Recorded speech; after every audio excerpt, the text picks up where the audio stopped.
देखिए, ये 69,000 भर्ती के जो अभ्यर्थी हैं, ये पिछले कई सालों से ये लोग लगातार अपने विषयों को लेकर के विभिन्न जगहों पर जाते हैं, अपनी बात रखते हैं और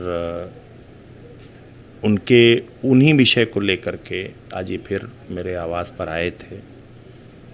तो मैंने उनकी बात की, उनसे बात की, उनकी बात सुनी और सुनने के बाद मैंने उनको जो हमारा सरकार का पक्ष है और हमारी पार्टी का पक्ष है, दोनों मैंने रखा और निश्चित तौर पे इन अभ्यर्थियों की समस्या का हल निकल आना चाहिए। और ये बाबा साहब भीमराव अंबेडकर जी ने एक संविधान बनाया है और उस संविधान के तहत जिस प्रकार के अधिकार सबको अलग अलग प्रदत्त हैं, उन अधिकारों के तहत ही एक शासनादेश निर्गत किया गया आरक्षण के संबंध में। उस शासनादेश का अनुपालन करते हुए हमें इन बच्चों की समस्याओं का हल करना पड़ेगा। आपने कि अगर आप दिवाली नहीं मनाओगे तो हम भी नहीं। निश्चित तौर पर बच्चों के अंदर बहुत पीड़ा है और ये वंचित वर्ग से आने वाले बच्चे हैं जिनके लिए एक नौकरी उनके जीवन को पालन करने के लिए एक सहारा है और माँ बाप ने बड़े आशा भरी नज़रों के साथ उनको पढ़ाया लिखाया और वो उनको यहाँ तक भेजा है। तो उनकी आँखों के, आप खुद ही देख रहे थे, उनकी आँखों में आंसू थे।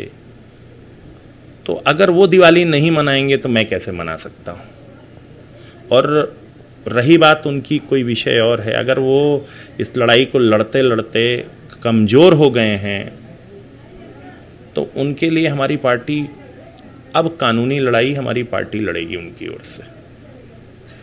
लेकर के मामला सुप्रीम कोर्ट गया, जहां सुप्रीम कोर्ट ने कड़े शब्दों में उसकी निंदा करी और कहा इस तरह की चीज़ों पे ध्यान देना चाहिए, नहीं की जानी चाहिए। देखिए, न्यायालय के आदेश पर टिप्पणी करना मेरा उचित नहीं है, परंतु मैं इतना ज़रूर कहूँगा कि बाबा साहब भीमराव अंबेडकर जी का जो संविधान है उन और उस संविधान के तहत बनाए गए जो कानून है उसका अनुपालन हर किसी को करना चाहिए।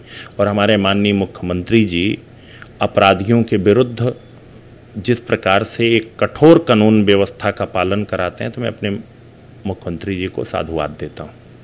आरएसएस का भी कैसे देखते हैं, क्योंकि समाजवादी पार्टी लगातार डीएनए की मांग कर रही थी और डीएनए के बाद अब जो है, देखिए, ये समाजवादी पार्टी के हमारे साथियों को पता है कि वो व्यक्ति अपराधी था, पूरा कन्नौज जानता है और उसको बचाने के लिए अगर हम किसी प्रकार की टेस्ट की मांग करते हैं तो हमारी सरकार ने वो भी करा दिया।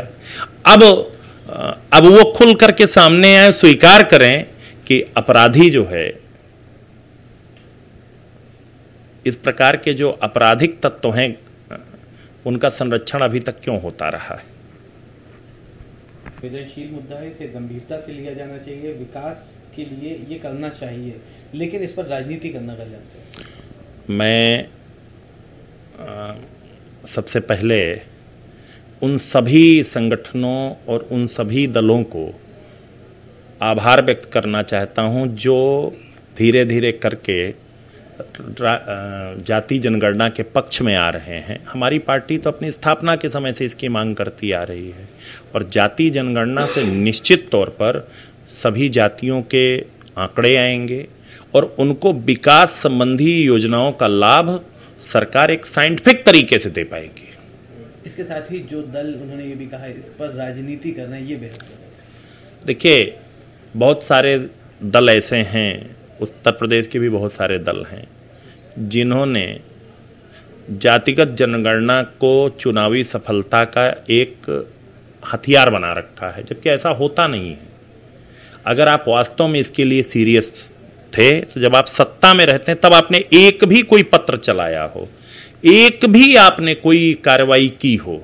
और मैं विशेष रूप से समाजवादी पार्टी के साथियों से पूछना चाहता हूं कि वो सरकार में 4 बार रहे, जनता के सामने एक पत्र लाएं, जो उन्होंने इस पूरी प्रक्रिया में अपने सत्ता के समय में इसको करने के लिए आगे बढ़ाया हो।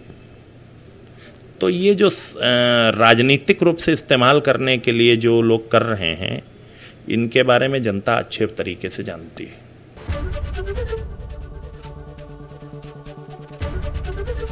एबीपी गंगा, खबर आपकी, जुबान आपकी।